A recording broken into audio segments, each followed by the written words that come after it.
Second Couteau, c'est le podcast qui met dans la lumière les gens de l'ombre. Qu'ils soient seconds, adjoints, assistants ou en coulisses, nous faisons découvrir leurs expériences et leurs aspirations. Aujourd'hui, nous recevons Marie Pourchet. Marie se définit comme une professionnelle de la voix. Elle a débuté il y a 15 ans comme journaliste puis chroniqueuse à la radio et à la télévision. Aujourd'hui, elle a quitté les paillettes d'énergie Europe 1 au Canal+, et elle assume désormais s'épanouir autant dans l'animation que le journalisme, et sur des canaux beaucoup plus confidentiels. Elle prête sa voix aux radios internes de Carglass ou Burger King et elle développe sa créativité en tant que voix off pour des projets aussi variés que des jingles pour Spotify, une web-série pour Babybel ou un film institutionnel pour Louis Vuitton. Elle est même passée de l'autre côté du micro pour former les autres à y prendre la parole. Mais nous vous laissons l'écouter, c'est encore ce qu'il y a de mieux. Bonjour à tous, c'est un quasi sans faute dans le ciel français. En ce lundi, du soleil et du ciel bleu pour tout le monde aujourd'hui. Alors, on va les secourir, c'est Babybel ? Mais qui es-tu ? Je suis Agathe la pirate. Haha, tu sais où on est arrivé, moi et mes copains préférés ? La suite dans la prochaine saison des super fromages. Parce qu'on va avoir envie d'oublier la croissance qui est à l'arrêt, l'avancée des fous de Dieu qui ne l'est pas du tout, les pantacours, les alertes enlèvement. Et surtout, Alain, on aura vraiment envie d'oublier cette semaine de merde. Bisous, à demain. Ah bah vous revenez quand même demain, Marie Pourchet pour Faites la Terre. Alors l'histoire de la console qui a pété, c'est un souvenir encore un peu douloureux, on va pas se mentir. C'est-à-dire que je suis quasiment persuadée que toute personne qui a fait de la radio soit a été confrontée pour de vrai à ce problème, soit en a fait le cauchemar. C'est-à-dire que je suis toute jeune journaliste, je viens de rentrer du Canada, je suis engagée dans cette radio qui est Radio Espace, qui est une radio locale à Lyon, et on me dit tu vas faire les week-ends. Ok, super. Et en fait, tu commences après-demain. D'accord. Donc là, j'ai envie de mourir à l'intérieur de moi-même, bien évidemment. Et je dis, mais j'aurai un réalisateur, il y aura quelqu'un, un animateur. Non, mais je vais te montrer. En fait, t'appuies sur tel bouton. Et puis, nickel, tu fais ton flash, puis tu appuies sur tel bouton. Et puis voilà, 1 heure après, tu recommences. Ok, bon, dans ces cas-là, on dit trop rien parce qu'en fait, on est juste content de pouvoir prendre l'antenne si jeune et avec si peu d'expérience. Sauf que voilà, il a fallu que ça tombe sur moi. C'était un samedi matin. Donc là, on est en 2006. Et en fait, déjà, je suis une boule de stress. Je me demande si c'est pas mon stress intense, les mauvaises ondes que j'ai envoyées sur cette console qui a fait que tout a pété. Cela étant dit, j'essaye de lancer mon flash et en fait, tout pète. C'est-à-dire que tout pète, limite ça clignote, on serait cru dans une très mauvaise réalisation d'un très mauvais film d'aventure. Mais je vois bien que tout est gelé, tout est frozen, c'est horrible, je peux plus rien faire, je ne peux absolument pas prendre l'antenne. Et là surtout, non seulement je ne peux pas prendre l'antenne, mais la musique s'est arrêtée. Donc c'est-à-dire qu'il y a un blanc à l'antenne, ce qui est l'équivalent du suicide en radio, même s'il est 5h30 ou 6h du matin un samedi matin. C'est-à-dire que le silence en radio, c'est ce qu'il y a de pire. Donc aujourd'hui, il y a plein de super systèmes qui font que dès qu'il y a un silence, il y a un disque qui prend le relais. Sauf qu'à l'époque, je suis pas sûre que c'était le cas. On parle pas non plus de 1927, mais voilà, je sais pas si dans cette radio il y avait ça. Je me souviens d'avoir beaucoup transpiré. Je me souviens d'avoir manqué de perdre connaissance et surtout de m'être dit que ma carrière venait de commencer et venait de se terminer exactement au même moment et voilà, finalement on m'a beaucoup pardonné, tout le monde a été très gentil en disant que ça arrivait à tout le monde. Il se trouve que c'est pas moi qui avais fait planter, la console avait planté toute seule et en fait vraisemblablement ça m'a pas empêché de faire de la radio après, donc voilà. Qu'est-ce que t'as fait ? Comment t'as meublé alors pendant ces minutes où il y avait un blanc ? De toute façon, là, alors meubler, c'est intéressant, on y reviendra parce que c'est une des choses les plus difficiles à faire en radio. À ce moment-là, le seul problème, c'est que c'était un problème totalement technique et que je ne pouvais même pas parler, en fait. C'est-à-dire que tout avait pété. Il y avait un blanc à l'antenne et je ne pouvais rien faire. Qu'est-ce que j'ai fait ? J'ai appelé une sorte de numéro de soi-disant urgence, mais la personne était probablement en train de boire des canons et de finir sa nuit dans un bar lyonnais. Donc, globalement, je ne sais même plus comment ça s'est terminé, mais tout ce que je sais, c'est que moi, j'étais mortifiée. Je me souviens surtout de ce que j'ai ressenti à ce moment-là, et j'étais mortifiée. C'était un enfer. Alors, tu nous parles de la radio, mais tu as plein d'activités différentes autour de la voix. Est-ce que tu peux nous raconter un peu tout ce que tu fais autour de la voix, et comment cette passion pour la voix est née ?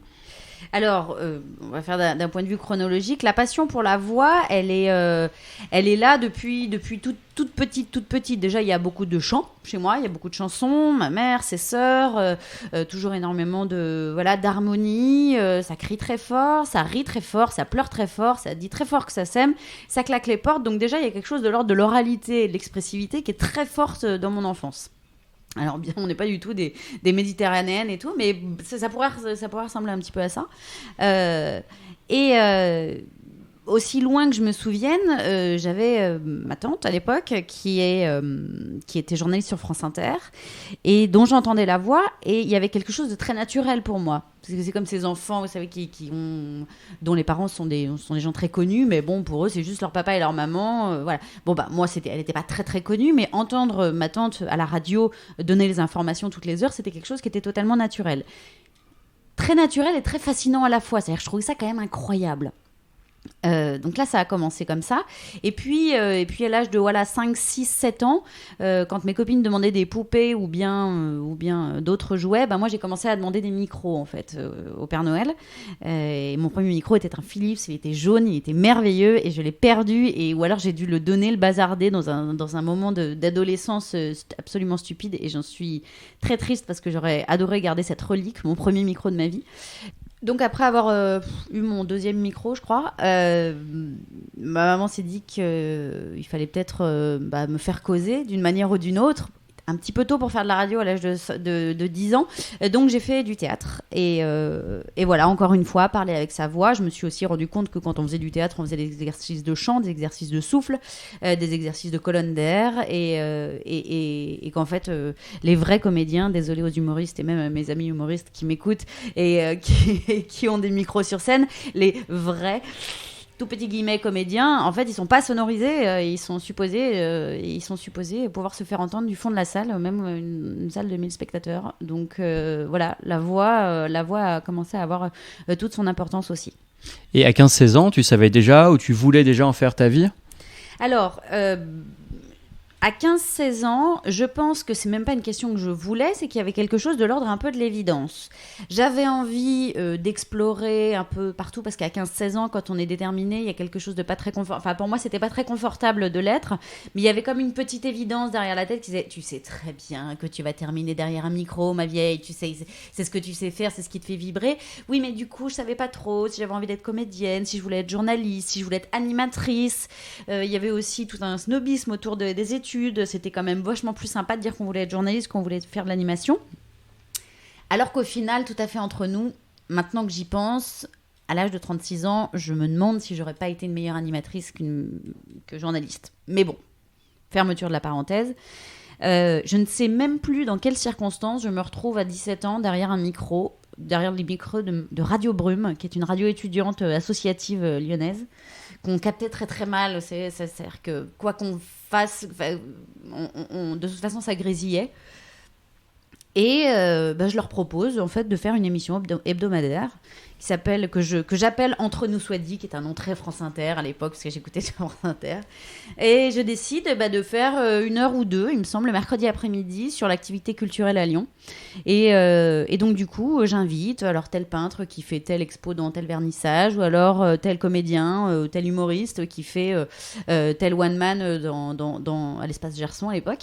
Et en fait, je me rends compte du culot qu'on peut avoir à l'âge de 17 ans, c'est-à-dire que la gamine arrive, elle apporte sa musique parce qu'elle a décidé de faire telle programmation, elle se met derrière la console, elle apprend, elle a bidouillé 2-3 trucs, comment on monte la tranche du micro, comment on monte la tranche lapsus, de la musique et les micros des invités, et puis vaille que vaille, on présente une émission, on met de la musique, on se réalise à l'âge de 17 ans, on invite des gens mais qui ont 2 fois notre âge, mais alors sans le moindre doute, et quand j'y pense, je me dis mais quel culot elle a, cette gamine, mais c'est génial que je l'ai eue. Mais aujourd'hui, avec le regard que je porte à l'âge de 36 ans, je me dis mais j'étais cinglée, littéralement quoi. Enfin... Et à l'époque, t'es étudiante en journalisme alors ? Et à l'époque, je ne suis pas encore étudiante en journalisme parce que j'ai 17 ans, je suis au lycée. À ce moment-là, je suis au lycée. Et c'est quelque chose, je me souviens, qui est très personnel, c'est-à-dire que j'en parle très peu. bizarrement, alors que je suis quand même quelqu'un de très extraverti, que je suis plutôt du genre à avoir 15 000 copains, à faire des blagues, à être un peu le bout en train, un peu le clown. Et bizarrement, ça, je le considère un peu comme une expérience assez intime, alors que je le fais sur une radio. Je dis pas que c'est logique, hein. Je dis vraiment, c'est le souvenir que j'ai. En plus, à l'époque, il n'y avait pas les réseaux sociaux, donc il n'y avait pas ce côté très immédiat de tout de suite mettre le podcast de ce qu'on venait de faire sur Facebook, sur Insta. Je sens que je suis très vieille quand je dis Facebook, je le sais. Bien sûr, ne me regardez pas comme ça. Bien sûr, j'ai 36 ans, il faut le dire. Je sais que c'est censé ne plus exister, mais bon, je le dis encore. Donc, c'était quelque chose qui était une évidence. Je crois sincèrement que je m'entraînais avant de pouvoir le dire à tout le monde. J'avais besoin de me dire, t'es capable de le faire, ma vieille. Et tu t'es réécouté un peu? Et quel regard tu portes sur ce que tu faisais à l'époque? Alors, ce qu'il y a de très particulier, c'est que je passe ma vie à regretter des choses que j'ai perdues. Et j'ai perdu les cassettes vidéo de moi toute petite. J'ai perdu les cassettes enregistrées de ce genre d'émission. Et j'ai perdu mon premier micro. Je ne voudrais pas faire de la psychologie de bazar, mais il y a quelque chose de l'ordre, soit du regret, du remords, de l'enfance, de grandir, de je ne sais pas. C'est un vrai regret. Et je sais que c'était sur cassette audio à l'époque. Et que j'adorerais retrouver ça. Peut-être un jour, je sais pas, en fouillant dans des caisses chez mes parents, peut-être que j'arriverais à souffler dessus, à faire une sorte de gros nuage de poussière comme ça, dans une mise en scène très cheesy. Et de retrouver ça. Mais je me suis pas réécoutée, non, depuis très longtemps, ouais. Alors, est-ce que tu peux nous raconter la suite de ton parcours? Donc là, tu as 16-17 ans, tu t'essayes un peu à la radio. Tu t'entames des études de quoi, en fait, après? Alors, j'entame des études. Après mon bac, j'entame une année d'anglais. Parce qu'en fait, c'est ce que je savais faire. Et que globalement, je trouvais ça d'une violence inouïe à 18 ans. De dire, bon, alors maintenant, tu vas décider dans la seconde qui suit, non seulement ce que tu vas faire, mais en plus, quel cursus tu vas emprunter. Tu vas te connaître, tu vas savoir si toi, il vaut mieux que tu ailles dans une école un peu cadrée ou il faut que tu ailles à la fac. Je savais pas trop. J'avais entendu parler d'un IUP information communication et qu'il fallait un bac plus 1. Je me dis, bon, on va pouvoir avoir un bac plus 1, qu'est-ce que je vais faire? Bon, je vais faire ce que je sais faire, savoir causer anglais. Et donc voilà, je l'ai. Et puis après, je rentre en IUP. Alors là, ça se corse en ce qui me concerne. Très sincèrement, ça se corse vraiment. Je vais pas beaucoup en cours. Ce qui m'intéresse plus, c'est d'aller à la cafette et de boire des canons. Et en fait, je me suis rendu compte que j'étais une fille de terrain. Et qu'en fait, la fac, ça me m'allait pas du tout. Même un IUP, qui est supposé être une petite structure avec des petites classes et tout. J'avais besoin d'y aller, en fait. Donc, péniblement, j'arrive à décrocher une année au Canada. Sauf que je valide pas ma dernière ma licence. J'ai encore du mal à le dire. Franchement, je suis encore un petit peu honteuse. J'avais besoin de me barrer. Pour différentes raisons qui m'appartiennent. Et je pars au Canada. Et j'ai toujours cette histoire de voix et de radio en tête, mais je suis pas bien sûre. Et c'est au retour du Canada, où bien évidemment je n'ai rien validé, puisque forcément je n'avais pas validé l'année d'avant, que je rencontre dans la rue une journaliste chez qui j'avais été en stage juste avant de partir au Canada, qui me dit, on cherche quelqu'un. Et c'est la boucle est bouclée. Je me retrouve donc sur Radio Espace pour faire cette fameuse ce fameux coup d'éclat d'un samedi matin où tout pète. Et donc là, tu passes quelques années chez Radio Espace. Radio Espace, j'y passe un an entier. Alors Radio Espace, c'était un peu particulier parce que c'était une radio, c'était un groupe, Espace Groupe, qui avait également Fréquence Jazz, qui avait plein d'autres radios, qui faisait qu'en fait, on était un peu couteau suisse. Dès qu'on faisait de l'antenne, on était capable d'enregistrer 3 flashs pour 3 radios différentes. Et là, j'ai commencé à comprendre le pouvoir de la voix vraiment. C'est-à-dire que je passais... Radio Espace, c'était l'équivalent un peu d'énergie. S'ils m'entendent, ils vont dire « Ah, pas du tout !» Enfin bon, c'était de la dance, c'était une radio vraiment écoutée... par les Jones, voilà. Le mot Jones déjà fait de moi une vieillarde. Et dans le studio d'à côté, il y avait Fréquence Jazz. Alors Fréquence Jazz, c'était beaucoup plus smooth, bien évidemment. Où là, il fallait que je commence mon flash avec une news sur l'économie. Et puis avec ce genre de voix, bien évidemment. Alors que juste avant, mais 3 minutes avant, j'étais Radio Espace. 3 minutes avant tout le monde, les infos. Enfin, il y avait un côté très schizophrénique, mais alors formateur comme jamais. C'est-à-dire que vous savez pas ce que c'est qu'une ligne éditoriale en radio, allez bosser là-bas. Vous allez voir que d'une minute à l'autre, il faut changer de personnalité, quoi. Enfin, c'était hallucinant. J'y reste un an. Au bout d'un moment, j'en ai un petit peu marre de travailler 22 jours sur 24. Et en fait, je cherche du boulot et je vois une annonce pour Énergie. Alors, Énergie, la Panthère, quoi. Waouh, la première radio de France et tout. Et je vois qu'ils cherchent une ou un journaliste pour Chalon-sur-Saône, donc pour Énergie Saône-et-Loire. Je postule, et aussi incroyable que ça puisse paraître, je suis prise. Je me souviens d'être allée à l'entretien d'embauche rue Boileau. Pour les gens qui font de la radio, rue Boileau, Énergie, la Panthère, tout ça, c'est huge, c'est énorme. C'est-à-dire que c'est... il y avait quelque chose de l'ordre de l'irréel pour moi, même pour aller en local, même pour aller à Chalon-sur-Saône, où je vous avoue que j'y allais pas de gaieté de cœur, on va pas se mentir. Mais bon, voilà, quoi. Je rentrais au 22 rue Boileau, par le tourniquet, il y avait voilà, des photos de stars partout, il y avait...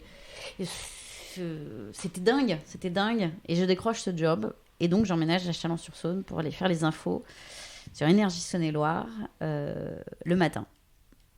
C'était très tôt. Alors, tu commences par la radio et tu parlais de couteau suisse. Toi, tu es un peu un couteau suisse de la voix. Maintenant, j'ai l'impression que tu as plein d'activités différentes autour de la voix. Est-ce que tu peux nous dire aujourd'hui ce que tu fais en dehors de la radio comme activité ? Bien sûr. Alors... la voix, c'est magnifique parce que c'est un outil multifonction. La première des choses, c'est que je continue à faire de la radio, mais de manière beaucoup plus confidentielle, donc pour des radios d'entreprise, puisqu'aujourd'hui, la voix, vous le savez, le podcast, vous êtes bien placé pour le savoir, a toute sa place. L'audio revient en force. Et moi, je travaille pour une entreprise qui produit des radios internes. Et qui produit du podcast interne pour les boîtes. C'est du corporate, c'est de la com interne. Donc ça, c'est une des choses que je fais. Donc je fais à la fois du podcast, donc ça c'est et de l'info pure. Donc ça, c'est pour le côté encore un peu journalistique que je garde sous le coude, même si c'est plus confidentiel, même si c'est plus sur des grandes ondes. Ça me va très bien. J'aime encore interviewer, j'aime encore savoir mettre en confiance quelqu'un avec ma voix au téléphone. Par exemple, si je fais une interview par téléphone, de savoir, avant d'appuyer sur le record, qu'en fait, avec nos échanges, avec le fait d'avoir posé ma voix d'une manière ou d'une autre, j'ai pu mettre la personne à l'aise. La deuxième chose que je fais, c'est que je fais des voix off. Ça, c'est très important pour moi parce que il y a une dimension créative qui est beaucoup plus forte, évidemment, que lorsqu'on fait du flash info ou de la chronique. Ça, c'est évident. Et quand on dit voix off, c'est un peu large. Ça peut être une voix off pour faire des jingles à destination, par exemple, je sais pas, de plateformes comme Spotify, par exemple, juste des petits jingles. Ou alors, ça peut être juste une petite pub. Ou alors, ça peut être un film institutionnel. J'avais fait notamment un film pour Vuitton, c'était un film institutionnel, donc qui était destiné à l'interne, qui juste expliquait à leurs employés où étaient leurs usines. Donc c'était vraiment de cet ordre-là. Et il y a, même si c'est de l'ordre de l'institutionnel, il y a une dimension créative, il y a une dimension de l'ordre de la comédienne, parce que bien évidemment, pour un film sur Vuitton qui est esthétiquement très classe, assez épuré, c'est sûr, je vais pas dire ouais, alors du coup, les gars, au niveau de l'usine, on est sur aux abords de Charleville-Mézières, hein, non, évidemment, il faut quelque chose d'un peu poche, d'un peu joli, d'un peu posé, voilà, et ça, c'est évident. Les choses un peu plus rigolotes que je fais, c'est ce qui se rapproche un peu plus de la comédie. Le dernier exemple en date le plus parlant, c'est pour Babybel, nos petits amis rouges, nos petits fromages entourés de cire rouge, qui ont fait une série en fait qui était destinée à YouTube, qui était une série regardée par les plus petits, qui parlait de super fromage. Oui, car je suis un super fromage. Un jour, mes enfants trouveront ça génial. Pour l'instant, ils ne comprennent absolument pas. Et là, j'avais un rôle récurrent, parce qu'il y a eu 2 saisons, avec 6 ou 7 épisodes. Et j'avais un rôle récurrent qui était le rôle de Yael. Et il y a eu certains épisodes où j'ai dû faire 2 rôles. Donc, c'est-à-dire une sorte de mise en abîme, parce que c'était le rôle de Yael, mais c'était aussi le rôle de Yael déguisé en quelqu'un d'autre qui devait se faire passer pour quelqu'un d'autre. Donc, c'est-à-dire qu'il fallait que je garde la voix de Yael tout en faisant Yael qui singe sa propre voix. Enfin, c'était un délire.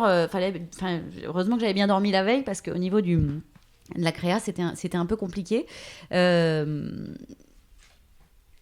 Et puis ma dernière activité autour de la voix, ça, pour le coup, là, c'est une des premières fois où il n'y a pas trop de micro, pas trop parce que je dis qu'il en faut quand même toujours un petit peu, c'est que je fais de la formation, et de la formation notamment de prise de parole en public, mais de prise de parole au micro, et notamment pour nos amis de la SNCF, qui sont, et les agents, ça va aller du conducteur au chef de bord, en passant par des agents escales, des agents en gare, ceux qu'on entend, vous savez, mesdames, messieurs, votre attention s'il vous plaît, voilà, ces gens-là, ils ont besoin d'être coachés, souvent pour sortir d'une forme d'habitude, de robotisation absolue de l'annonce qu'on leur a demandé pendant des années. Et aujourd'hui, la SNCF a bien conscience qu'en fait, les gens n'ont plus envie d'entendre des robots, sinon autant mettre notre voix Simone, notre amie Simone, dont on connaît tous la voix. Et donc, du coup, nous, on intervient, moi j'interviens en tant que formatrice pour leur donner une certaine forme de méthodologie, ne serait-ce que dans la hiérarchie de l'info. Donc là, on retrouve mon côté journalistique. Qu'est-ce qui est important à dire en premier ? Qu'est-ce qui est inévitable ? Qu'est-ce qu'on peut s'éviter ? Pourquoi on peut simplifier des phrases, sujet, verbe, complément ? Mais aussi, il y a toute la dimension de gestion du stress, de poser sa voix, de travailler son souffle. Donc, je dirais que lorsque je suis en formation sur la prise de parole au micro, et notamment avec les agents, sur l'information voyageur de manière générale, là, je combine toutes mes compétences. C'est-à-dire, je sais parler dans un micro, mais je sais également gérer mon stress, et également, je sais construire une information qui soit efficace. Et ça, autant c'est pas ce qu'il y a de plus récurrent dans ma vie au niveau de l'activité, c'est pas ce qu'il y a de plus fréquent, j'allais dire plutôt, parce que c'est récurrent, mais c'est ce qui cumule le plus de mes compétences. Ok. Et tu me parlais de le point commun de toutes ces séances, c'est la voix, mais on ne voit pas. Est-ce qu'il y a un moment où tu as voulu être comédienne ou être visible Ça a été un gros tiraillement, ça l'est toujours un petit peu, pour être tout à fait honnête. Je m'étais toujours dit, une fois que j'aurai mes enfants, j'écrirai un spectacle et tout. Et en fait, je crois que l'hypervisibilité aujourd'hui me dérange un petit peu. Je pense que comme tout le monde, moi j'ai cédé totalement. Je suis tombée amoureuse des réseaux sociaux il y a quelques années. J'ai trouvé ça vraiment cool. J'ai trouvé ça cool. Premièrement, d'un point de vue du flux de l'information et comment elle circule. Quand je dis de l'information, ça peut être autant coucou, comment tu vas, que tiens, je viens d'apprendre quelque chose de l'ordre de l'actualité sur les réseaux sociaux. Et puis après, il y a cette espèce d'hyper-visibilité. Trop de photos d'enfants sur Facebook, ça me stresse. Trop d'informations parce qu'on sait que le petit loulou, il a fait son popo hier dans son pot pour la première fois. C'est-à-dire que au bout d'un moment, je suis désolée, je m'en cogne. L'hypervisibilité, ça va aussi avec l'image de soi. Et en fait, plus ça va, plus je me dis qu'il faut vraiment avoir une super image de soi pour avoir envie qu'elle soit placardée partout. Alors, évidemment, la radio, c'est ce qui paraissait le plus logique, ok ? Sauf que voilà, depuis quelques temps, la radio, c'est devenu de la télé. C'est-à-dire que pendant des années, moi, j'ai entendu ma mère dire « Oh, tiens, c'est rigolo, j'ai enfin vu derrière la couve d'un livre la tête de Stéphane Paoli qu'elle écoutait tous les matins sur Inter. C'est rigolo, je l'aurais jamais imaginé comme ça. » Aujourd'hui, ça n'existe quasiment plus, en fait, de dire ça, puisqu'en fait, on connaît la tête de tous nos journalistes, déjà parce que, ils sont placardés dans la rue aux arrêts de bus. Enfin, des journalistes vedettes, je veux dire. Que si on a envie, en fait, on va sur le site des radios puis on voit en direct, leur tête. Il y en a qu'un qui refuse ça, c'est Augustin Trapenard, qui est le matin sur Inter, qui présente Boomerang, qui est une émission que j'adore et que j'écoute tous les jours, qui a dit en fait non, moi je fais de la radio les gars, quand je fais de la télé, 21 cm sur Canal. Quand je fais de la télé, je fais de la télé, mais quand je fais de la radio, je fais de la radio en fait. Puis on va s'écouter si ça vous embête pas. Et je trouve que c'est juste très courageux parce que ça peut potentiellement lui enlever des auditeurs, j'en sais rien, enfin des téléspectateurs en l'occurrence, mais et plutôt authentique dans l'exercice de ce qu'est la voix. Et est-ce que le doublage de films, de séries, de dessins animés, ça pourrait être quelque chose qui allie à la fois ton goût pour les choses créatives et la voix sans pour autant se montrer ? C'est le rêve absolu. En fait, ça a toujours été le rêve absolu. Si tu regardes là-bas, là, tu vas voir sûrement un CD de La Petite Sirène, un CD du Livre de la Jungle, du Roi Lion. C'est-à-dire que je suis j'ai une fille de 3 ans et demi et je fais totalement du lobbying sur les dessins animés et sur la voix et sur le chant. Oui, parce que bien évidemment, comme si c'était pas du tout important, j'ai complètement oublié qu'en fait j'étais au conservatoire et que je chantais en fait. Au niveau de la voix, tout à l'heure on se disait qu'est-ce que tu fais autour de la voix. Voilà, c'est sans fin chez moi. Ça existe tellement partout que c'est sans fin. Le dessin animé, doubler un dessin animé, c'est pour moi le plus grand kiff de tout, le plus grand kiff de tous les kiffs, disait dans Comme tu es belle. Je crois que c'était Nathalie Benguigui qui disait ça. Bon bref, peu importe. Valérie Benguigui, pardon. Ce serait le combo parfait. Sauf qu'en fait, c'est un métier de faire du doublage. Et que ça s'appelle être comédienne. Et que moi, je ne suis pas comédienne. T'as déjà essayé ou... C'est pas aussi facile que ça. Ouais. Bah déjà, j'ai quand même touché du doigt l'exercice en faisant Babybel, très clairement, puisque vraiment, c'était pas, j'utilisais pas la voix que j'ai là. Hein, c'est-à-dire que Yael, elle parle plutôt comme ça, c'est-à-dire que c'était la petite nénette qui en avait marre d'être entourée de garçons hyper immatures. Elle en a trop ras-le-bol, elle veut absolument sortir de cette situation. Donc il y avait quand même quelque chose de l'ordre de la, voilà, qui est déjà beaucoup plus clair, beaucoup plus dans le nez que moi. C'était de la comédie. Maintenant, on ne dit pas tiens, j'aimerais bien faire du doublage. C'est le nombre de personnes qui veulent faire ça. C'est un des métiers les plus bouchés que je connaisse.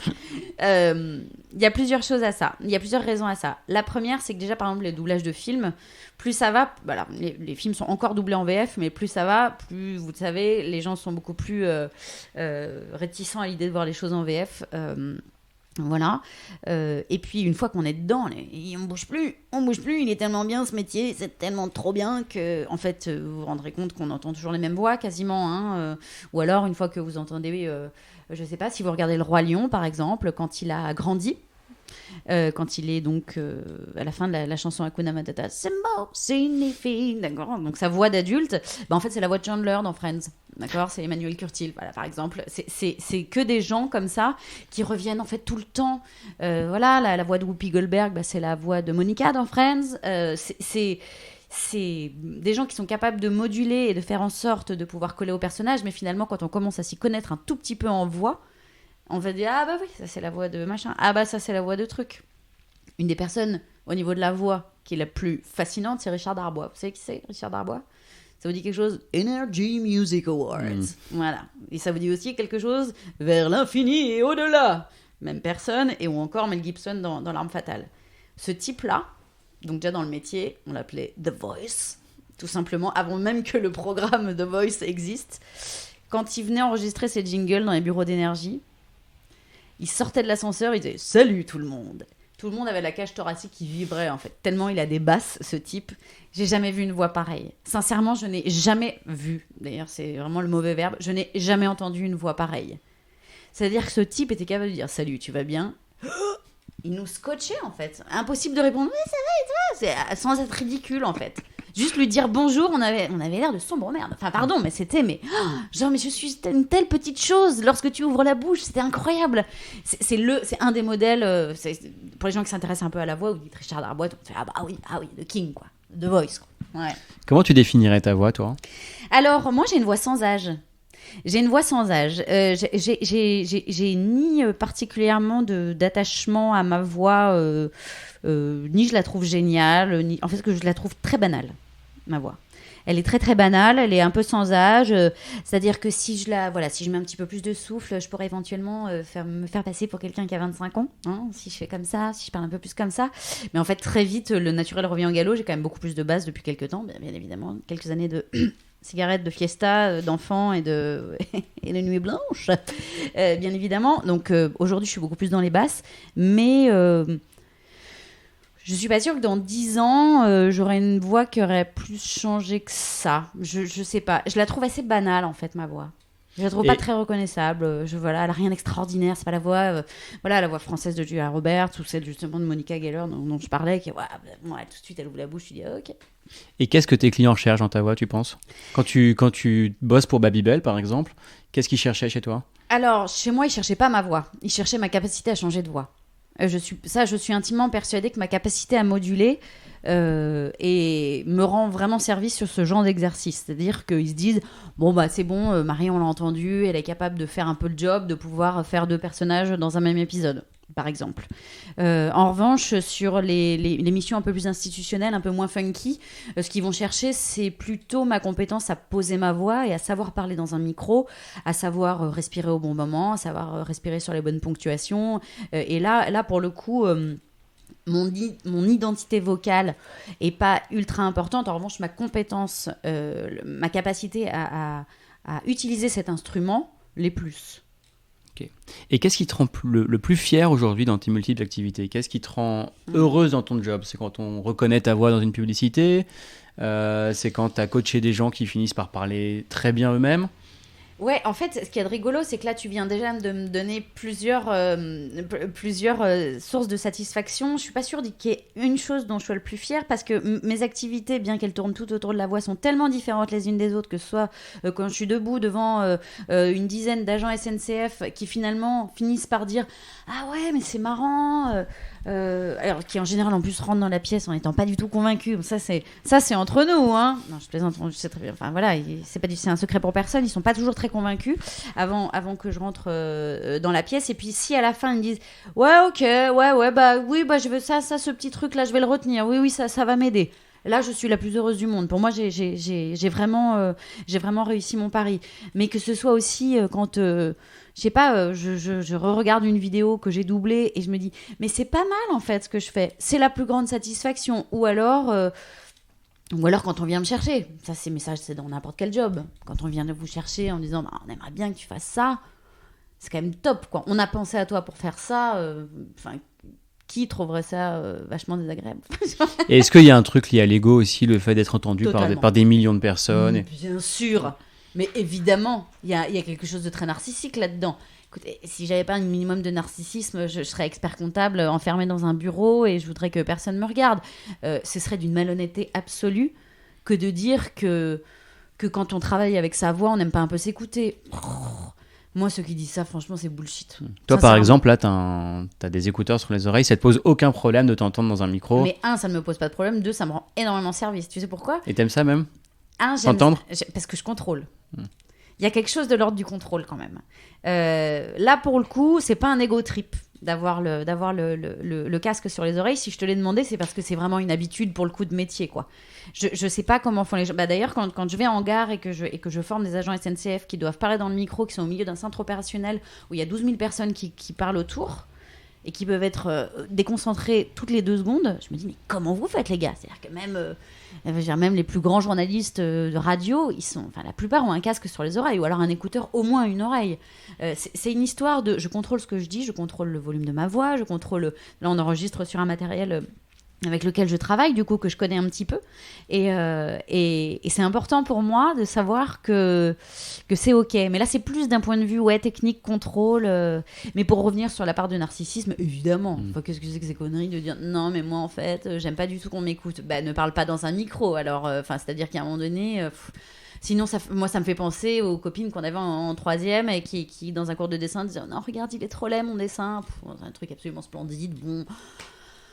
Moi, je trouve que ça n'a pas de sens. C'est-à-dire qu'à un moment donné, il faut atteindre une certaine forme de maturité, de dire c'est pas grave, c'est OK d'avoir un narcissisme un peu développé, c'est pas un problème, en fait. Ça rend beaucoup de services dans la vie, en fait. Ça n'empêche pas qu'on manque de confiance sur plein d'autres choses. C'est juste que quand on aime ça, moi, si je monte sur des scènes, si je chante dans un micro, si je fais des vidéos parfois sur Facebook, et si je parle, et si je suis debout devant des gens en formation, c'est que quelque part... le fait qu'on m'écoute ne me pose pas beaucoup de problèmes, en fait. Ça t'arrive qu'on reconnaisse ta voix dans la rue ou quand tu faisais de la radio? Ça m'est arrivé une fois, mais une fois. Donc là, j'étais dans une espèce de... Voilà, donc là, mon ego ne rentrait pas dans la boulangerie. Soyons très honnêtes. J'aurais pu écarter les murs avec mon ego. C'est que, une fois, à la boulangerie à Chalon-sur-Saône. C'était la boulangerie La Micaline, où on avait s'acheté notre salade de poulet avec mon amie Isa, qui, elle, était sur Chérie FM, qui est devenue une de mes meilleures amies. Et un jour, il y a une nana qui me dit « Mais vous présenteriez pas les infos sur Énergie le matin ?» Alors, je crois que j'en ai plus pu pendant 2 semaines. Et je me souviens, je crois bien que je l'ai dit à mon boss, qui m'a dit ouais, ok. Alors que moi, j'avais l'impression de lui lâcher le truc de l'année. Tu te rends compte? En fait, rien à foutre. Et c'était assez incroyable pour moi, puisque mes propres parents ne me reconnaissaient pas toujours. Le nombre de fois où je suis passée, ils me disaient alors tu passes quand? C'est-à-dire que je viens de passer, maman, en fait, c'était moi là. Ah bon? Oui, parce que les voix sont traitées, et puis qu'on n'a pas le même. Et qu'on n'a pas le même ton que dans la vie de tous les jours. Donc oui, ça m'est déjà arrivé, mais une fois, c'était il y a bien longtemps. Et sincèrement, pour le coup, c'est c'est quand même très difficile de reconnaître une voix, à moins d'être genre super fan, de connaître le nom de la personne et de tomber sur elle et de dire tiens, je reconnais sa voix. Sinon, franchement, les voix de radio, ça vient quoi. Voilà. Qu'est-ce qui est le plus difficile dans ton métier aujourd'hui ? Je dirais que le plus difficile dans mon métier, c'est probablement la précarité de la situation. C'est-à-dire que je ne sais jamais vraiment combien je vais gagner à la fin du mois. Je fais des très beaux mois, je fais des mois un peu ric-rac. Donc, il faut gérer. Le mot gérer n'est pas tout à fait dans mon vocabulaire. Que ce soit le temps, l'argent, tout ça. On est créatif, on est organisé. Bon, bah, moi, je suis créative. Et puis... il y a quelque chose quand même dont j'ai voulu sortir quand j'ai arrêté la télé, mais que fatalement auquel on est confronté quand on est freelance, c'est d'être voulu tout le temps. Il faut aller draguer quoi. Faut qu'on nous veuille, faut qu'on nous choisisse, faut être choisi, faut être voulu tout le temps, et c'est très difficile. On a beaucoup de montagnes russes au niveau de l'ego. Ouais, on a pensé à toi, on va te proposer auprès de tel prod ou auprès de tel client, on adore ta voix et tout. Alors, toi, t'es comme un dingue, t'en peux plus. Ouais, on m'a choisi. Ouais, ça, ils ont pensé à moi pour faire ça. Et non, moi je trouve qu'ils ont raison, parce que c'est vrai que bon, je pense que je suis capable de le faire. Et puis pouf, bon, en fait, je suis désolée, le client ne veut pas. Ah bon. C'est quelque chose que je retrouve un peu et que je voulais éviter. Après, il y a des choses, il faut faire des choix dans la vie. C'est-à-dire que moi, aujourd'hui, tu me donneras un CDI avec des tickets resto et une mutuelle. En fait, rien que d'y penser, ça me donne des vapeurs. Mais c'est parce que ça y est, j'ai goûté à la liberté. J'ai goûté au fait de pouvoir dire non, je peux pas tel jour, non, je peux pas. En fait, je vais chercher mes enfants. Ou alors, non, parce qu'en fait, je suis sur autre chose. Je suis en studio toute la journée pour faire un clown, pour faire un super fromage. Donc, ce jour-là, non, je peux pas aller faire une formation. C'est quand même génial. Enfin, je veux dire, qui peut prétendre faire ça. Donc je dirais que ce qui est le plus difficile, c'est un peu l'ego et les sous. Mais sinon, c'est génial. Un peu plus tôt, tu nous disais que le métier, tu avais hésité entre... Enfin, il y avait différentes facettes de ce métier-là qui allaient du journalisme à l'animation, et quand tu repenses maintenant, en fait, tu étais plus faite pour l'animation que le journalisme. Aujourd'hui, tu prêtes ta voix plutôt que tu prends la parole. Est-ce que tu aimerais prendre la parole, exprimer un truc qui vient de toi, ou ça t'es OK avec juste prêter ta voix ? Est-ce que je préfère être auteur ou interprète, en gros ? C'est ça. Ça me pose absolument aucun problème, puisque en fait, je fais les deux. C'est-à-dire que si je fais un doublage de petite pub ou j'en sais rien, bon bah là j'ai un texte, j'ai pas de pouvoir de créativité au niveau du texte, mais beaucoup plus dans ma voix. Ou alors, quand je fais de la radio et que je fais des interviews ou que je fais ce qu'on appelle des papiers, et ben là, j'ai beaucoup plus de liberté, et finalement, c'est ma plume. Donc en fait, j'ai pas de frustration. Je n'ai pas de frustration. J'ai peut-être un peu plus de frustration, voilà, sur le côté jeu, que j'aimerais faire beaucoup plus au niveau de la modulation et tout. Mais sinon, la raison pour laquelle je disais que j'aurais été une meilleure animatrice, c'est que lorsque j'étais journaliste chez Énergie, qu'au bout d'un moment je suis montée à Paris, donc après Chalon, ils m'ont appelé pour aller en Natio. Enfin, en Natio, c'est sur l'antenne nationale. Et en fait, je me faisais souvent reprendre par mon red chef qui me disait « Arrête avec tes babailles, tes machins, tes petites blagues. » Je pouvais pas m'empêcher de faire une petite blagounette à la fin du flash, C'était plus fort que moi, en fait. Il y avait quelque chose de l'ordre de l'infotainment qui me titillait. Il y avait quelque chose de l'ordre... Il fallait que je fasse une petite blagounette, en fait. C'était plus fort que moi. Or, une blagounette, ça rentre pas trop, ou en tout cas pas systématiquement dans les flash infos. C'est pour ça que je dis ça. Je me demande si j'aurais pas fait une meilleure animatrice à l'époque. Mais peut-être que j'aurais vite fait le tour, peut-être que je me serais ennuyée aussi. Faut pas regretter, en fait. Non. Il y a des choses que tu as faites, justement, que tu n'aurais pas fait. Tu as prêté ta voix à des messages ou des projets auxquels J'ai la chance de ne jamais avoir été confrontée à cette situation. Je sais pas, j'imagine là, un truc un peu... une situation très inconfortable, je sais pas, où on m'offrirait une très belle somme d'argent pour incarner un texte ou des valeurs qui vraiment me sont totalement étrangères, voire abjectes. J'ai jamais été confrontée à ça, j'ai jamais enregistré de trucs pour un parti politique ou j'en sais rien. Mais ça pourrait. Est-ce que je serais capable... Tu t'interdis pas? Est-ce que... Alors, il y a certains... Non, il y a notamment un parti politique où c'est absolument évident que jamais, même pour tout l'or du monde, je prêterai ma voix, ne serait-ce que pour pas me saborder. Parce qu'au bout d'un moment, on sait ce qu'on a fait, voilà. En revanche... Voilà, alors j'ai un bon exemple, je suis pas une grande fan de la chasse, je suis pas non plus Brigitte Bardot, mais voilà, c'est pas une culture que je connais, pourtant mon beau-frère que j'embrasse est un grand chasseur, et en plus il le fait de manière très, très respectueuse de la nature, mais voilà, c'est pas mon truc. Mais si un jour j'avais la fédération de la chasse qui me demandait de poser ma voix pour un truc, voilà, c'est pas mon truc, c'est pas quelque chose vers lequel j'irais naturellement, voire, je comprends pas toujours, mais c'est quelque chose que je pourrais faire, ouais, sans vendre mon âme au diable, ouais.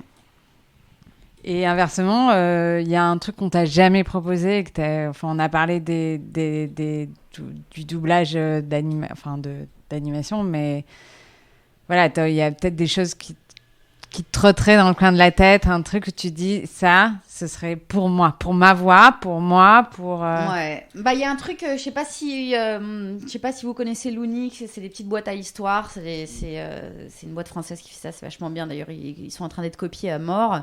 Bah c'est des histoires contées pour les enfants. Moi j'avoue que c'est mon truc, c'est-à-dire que je vais pas me lancer des fleurs, mais je pense que mes enfants ils ont un peu de la chance d'avoir une maman qui leur raconte des histoires, parce que je fais à peu près tous les personnages. Bon, limite je m'amuse plus qu'eux, hein, on va pas se mentir. Je suis l'ogre, machin, et puis le truc, et la vieille sorcière, tout ça, et en fait je les vois fascinés et j'adore ça. J'adore l'idée de conter. Je l'avais fait un peu, j'avais enregistré une méthode de lecture pour les CP, pour les éditions Magnard à l'époque, et kiff absolu. Attends, je suis dans une cabine insonorisée, donc c'est chez moi, je suis à la maison avec un casque et un micro, et on me demande de lire une histoire en faisant des voix rigolotes. Bon bah inutile de dire que moi ça je peux le faire tous les jours, c'est-à-dire que c'est mon kiff absolu. De manière générale, tout ce qui a trait en te parlant, allongez-vous, je vous en prie, je vais prendre des notes. Tout ce qui a trait à l'enfance, un peu au conte, vraiment que ce soit le dessin animé ou bien de conter une histoire, ouais, ça me branche à fond. Ça me branche à fond. Doubler un film, par exemple, faire une VF d'un film, déjà parce que je suis pas comédienne de formation, même si je le suis d'expérience, mais pas de formation. Mais ouais, on revient sur le doublage et sur le conte pour enfants, la fantaisie, emmener quelqu'un, de voir des enfants fascinés qui en racontent une histoire, moi, c'est un truc qui est extraordinaire pour moi. Et enregistré ou en live ? Bah, en live, ça devient du théâtre, en fait. Ce que j'adore aussi, le spectacle pour enfants, c'est des choses que j'ai toujours eu envie de faire aussi. Spectacle jeune public, c'est un peu compliqué. Voilà, c'est pareil. Je suis pas comédienne de formation. Il faut pas tout confondre. Je pense que je serais capable de le faire, mais je pense qu'il y a plein de gens qui ont fait des études pour ça et qui font ça depuis des années, qui font des créations absolument extraordinaires où j'emmène ma fille, et qu'il faut pas tout mélanger. Sincèrement, en toute sincérité, je pense que je serais capable de le faire, mais je pense qu'il y a des gens dont c'est le métier, en fait, tout simplement. En revanche, raconter des histoires dans un micro, enregistré, à destination d'un CD ou d'une boîte, oui, là, ça ressemble beaucoup plus à mon métier.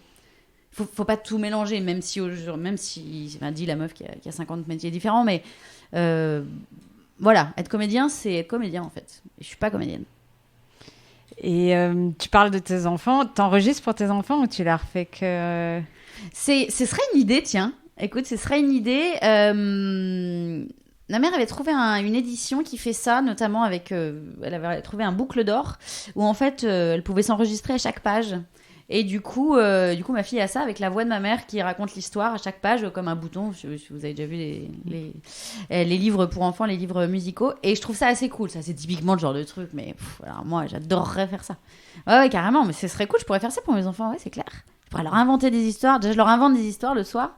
Quand mon fils s'endort plus tôt et que ma fille va se coucher à pas de loup, du coup on peut pas allumer la lumière pour raconter une histoire, du coup j'appelle mon imagination, ça part en éléphant vert, en jungle, en tracteur et autres dinosaures. Je sais pas d'où ça sort, mais ça lui plaît beaucoup, pour l'instant elle trouve ça très crédible, donc j'en profite. Et du coup tu n'as que 36 ans? Je n'ai que 36 ans. Et tu vas devoir sûrement utiliser ta voix encore pendant une trentaine d'années. Ouais. Tu vois évoluer ça comment aujourd'hui avec le podcast, mais même avec plein d'autres choses, hein, sur ce que tu pourrais faire, les possibilités que ça ouvre. Tout ce dont on vient de parler, évidemment, il faut faire la différence entre ce dont je rêverais et puis ce qui est possible de faire. Moi, je crois que je vais continuer à faire de la radio. De la radio dans le sens journalisme, même si c'est du journalisme pour des boîtes, pour des radios corporate, des radios internes. J'ai un peu fini d'avoir envie de paillettes, quoi. C'est bon, j'ai fait Énergie, j'ai fait Europe 1, j'ai fait Canal. C'est bon, ça va. ça va. J'ai fait le tour, j'ai vu aussi tous les mauvais pans et tous les revers de médaille. Ça va. Maintenant, moi, faire de la radio pour des gens qui écoutent juste la radio de leur boîte, ça me va très bien. J'aime ça parce que bah voilà, j'ai quand même d'abord été journaliste et j'ai quand même d'abord présenté les Flash Info et c'est vrai que c'est mon ADN, j'adore ça. Et voilà, donc ça, je pense que je continuerai à le faire. Le podcast, bizarrement, alors c'est un peu incroyable de dire ça, mais je suis un peu passée à côté. Je suis un peu passée à côté parce que je trouve ça très fastidieux. D'ailleurs, je vous félicite. Je trouve qu'à chaque fois que j'ai une idée, bah, je cherche un peu, ça a déjà été fait. Je pense que j'ai loupé le train. Sincèrement, je pense que j'ai loupé le train où je pourrais éventuellement collaborer à un podcast déjà existant. Maintenant, créer un truc de toute pièce, je ne sais pas si j'en serais capable. C'est bizarre pour une nana dont la voix, la radio et le métier, mais je pense que je suis passée un peu à côté. Tu vois, quand je te disais que je suis vieille. C'est pas possible. Et voilà. Et ce qu'on disait, c'est que ouais, moi, il va falloir que je booste un petit peu plus justement pour aller faire du doublage, un peu plus de clownerie. Parce que quand je fais pas cette clownerie dans ma vie, au bout d'un moment, j'explose, je le sais. Hein. Il va falloir que j'aille faire un peu n'importe quoi. Ça, c'est sûr. J'aille faire des voix de dessins animés.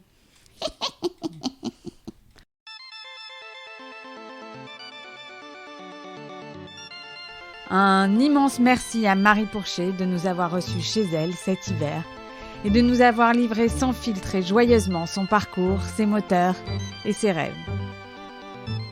Second Couteau est un podcast produit et présenté par Marie Geneste et Mathieu Lecomte. Si vous avez aimé, n'hésitez pas à le partager et à le noter avec un maximum d'étoiles sur votre plateforme d'écoute. Merci et à bientôt.